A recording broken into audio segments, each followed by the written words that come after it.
Résumé de « La religion dans les limites de la simple raison » d'Emmanuel Kant. Contexte général. Emmanuel Kant, dans cet ouvrage publié en 1793, explore les fondements de la religion en dehors des dogmes religieux, en s'appuyant sur la raison humaine. Il cherche à concilier foi et raison en établissant une religion morale universelle. Kant défend l'idée que la religion véritable ne doit pas reposer uniquement sur des pratiques rituelles ou des croyances surnaturelles, mais sur l'engagement moral de l'individu. Structure et idées principales. 1. La nature humaine et le mal radical. Kant affirme que l'être humain possède une dualité naturelle. Un penchant pour le bien, lié à la moralité innée, orienté vers la raison et les devoirs. Un penchant pour le mal, une tendance à agir en fonction de ses intérêts égoïstes.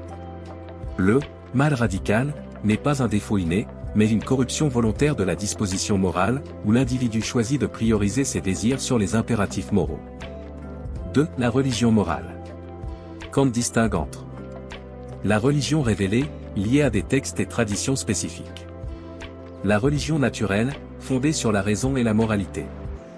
Il affirme que toute véritable religion découle des principes moraux universels et que les institutions religieuses ne doivent pas remplacer la moralité personnelle. 3. La fonction de l'Église. L'Église, selon Kant, doit être un outil pédagogique pour guider les individus vers une meilleure compréhension morale. Cependant, les dogmes et rituels ne doivent pas prendre le pas sur l'essentiel, vivre selon les impératifs catégoriques de la raison. 4. La foi rationnelle. La foi, chez Kant, est une conviction intérieure, non dictée par l'autorité ou les miracles. Elle est une disposition à vivre selon des principes éthiques universels, et non une adhésion aveugle à des doctrines. 5. Le royaume de Dieu.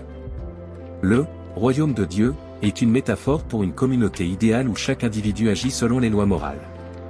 C'est un projet collectif et universel, fondé sur la coopération et la justice. Les dogmes religieux, selon Emmanuel Kant dans La religion dans les limites de la simple raison, se réfèrent aux croyances ou doctrines spécifiques adoptées par une tradition religieuse et présentées comme des vérités immuables, souvent sans qu'il soit nécessaire pour les fidèles de les remettre en question ou de les comprendre par la raison. Ces dogmes peuvent inclure des affirmations sur l'existence ou la nature de Dieu. Des récits sacrés, comme les miracles ou les révélations. Des règles ou rituels considérés comme nécessaires au salut. Kant ne rejette pas les dogmes en soi, mais il critique leur caractère autoritaire lorsqu'ils se substituent à la moralité rationnelle. Pour lui, 1. Les dogmes ne doivent pas contredire la raison. La foi ne peut être authentique si elle exige une soumission aveugle. 2. L'essentiel de la religion est moral. Ce qui compte, c'est que les croyances ou pratiques religieuses mènent à un comportement éthique. 3. Les rituels et doctrines sont secondaires. Ils peuvent avoir une fonction pédagogique pour guider les individus vers la moralité, mais ils ne doivent pas devenir une fin en soi. Exemple dans l'art de réussir. Nous pouvons expliquer dans une vidéo que selon Kant, les dogmes doivent être évalués à la lumière de la raison et servir de moyen pour cultiver une vie morale, et non comme des vérités absolues qui s'imposent sans réflexion. Exercice pour illustrer. 1. Choisissez un dogme religieux que vous connaissez. Exemple, l'idée qu'il faut toujours prier pour obtenir des résultats. 2. Posez-vous ces questions. Ce dogme encourage-t-il des actions bénéfiques? Ou est-il en accord avec mes valeurs rationnelles, comme la justice ou l'altruisme? 3. Proposez une reformulation basée sur la morale. La prière peut m'aider à me concentrer sur mes responsabilités morales, mais mes actions concrètes restent essentielles pour obtenir des résultats. Cela vous aidera, très chers téléspectateurs, à réfléchir sur vos propres croyances et à les aligner avec une vie éthique. Exercice pratique de la chaîne L'art de réussir. Exercice 1. Identifier son mal radical.